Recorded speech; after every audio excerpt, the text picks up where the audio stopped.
रमा ने सुबह 6 बजे गैस पर चाय का भगोना चढ़ाया ही था कि उसके मोबाइल की घंटी बजी।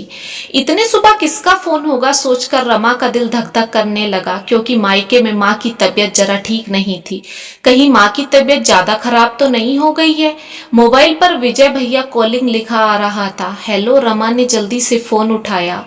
हेलो रमा, तू और दामाद जी जल्दी कासगंज आ जाओ, माँ की आखिरी सांसें चल रही हैं।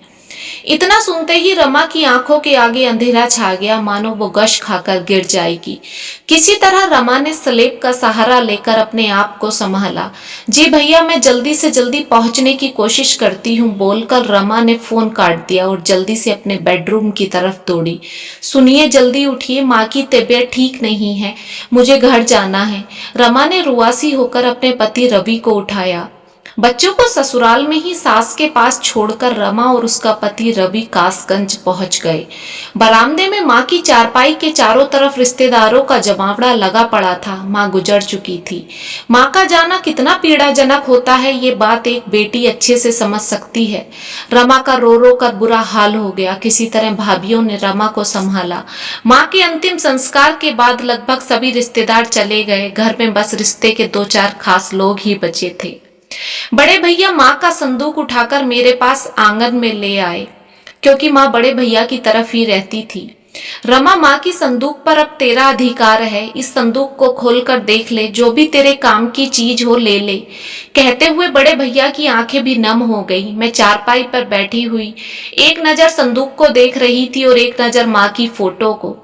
मैंने माँ की संदूक खोली तो उसमें 4-5 साड़ियां, 2 जोड़ी पायल, एक सोने की हंसली, एक जोड़ी कान की बाली और कुछ पुराने बर्तन निकले, और एक पुरानी फोटो की एल्बम जिसमें हम सब भाई बहन की बचपन की तस्वीरें थीं। माँ की चीजों को देखकर कुछ देर के लिए ऐसा लगा जैसे माँ हमारे पास ही है।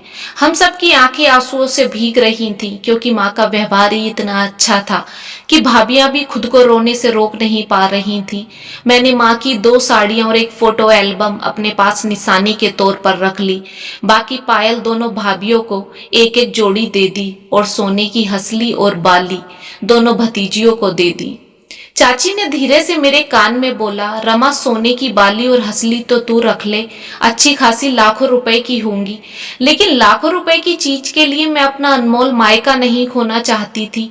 माँ तो चली गई, अब मायका भाई भाभीियों से ही चलेगा, इसलिए मैंने माँ की चीज भाभीियों को सौंप दी।